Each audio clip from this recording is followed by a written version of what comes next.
Bé, avui tornem a fer un bloc així una mica viatger, perquè estem a Camp Clar, com podeu veure per les cases que tinc darrere. I he volgut venir a Camp Clar perquè és el primer barri que l'Ajuntament de Convergència i Unió de la passada legislatura va aconseguir el que se'ns donés el de la llei de barris, és aquest pla d'ajust de la Generalitat.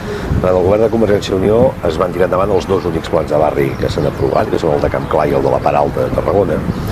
El que passa és que bé, ens els van donar, diríem, a final de legislatura, i després qui ho ha desenvolupat o qui ho està intentant desenvolupar és el govern actual. Dic que intentant desenvolupar perquè la veritat és que no s'ha desenvolupat gaire. Si doneu un tomb per Camp Clar o per a Part Alta, veureu uns lletreros enormes que parlen dels plans integrals, que per cert cada lletrero d'aquests val 2.000 euros, només el lletrero, però després hi ha poca cosa més, no? I he volgut fer-ho aquí a Camp Clar per lligar-ho una mica amb el plenari d'ahir. Sabeu que el plenari d'ahir nosaltres vam posar diferents mesures econòmiques a consideració de l'Ajuntament, del seu equip de govern, ja que ell no en posa cap, vam posar nosaltres, i només ens en van aprovar dues. Són dues importants perquè doncs, pagar tots els proveïdors en el termini d'un mes o el que puguem prioritzar les empreses de Tarragona a l'hora de contractar obres des de l'Ajuntament, obres o qualsevol altra cosa, em sembla que és important.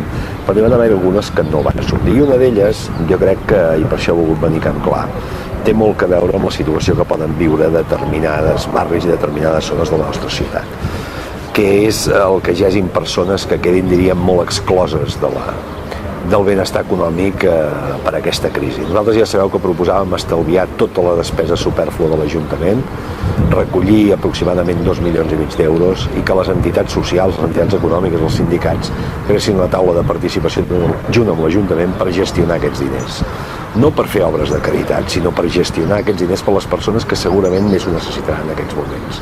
Per desgràcia, això no va ser així i ha sigut canviat per un anunci del govern de que d'aquí al 2010 estalviaran 2 milions i pico d'euros, que primer no diuen gaire com, però després tampoc diuen a què els destinaran, que és el greu. A mi em sap greu que aquesta no s'hagués aprovat, no? Perquè crec que era una bona mesura per ajudar a les persones que poden quedar més excloses en aquests moments.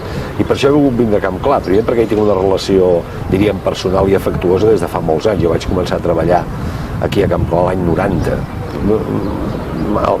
més encara, el 88 vaig començar a treballar a Camp Clar.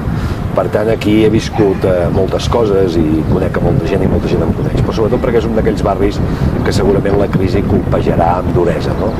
I és aquí on segurament els nos que hi va donar el senyor Ballesteros se sentiran més. M'agradaria en tot cas que la gent de Camp Clar i molta altra gent que no se'n podrà gaudir del que nosaltres ahir demanàvem se n'en recordi.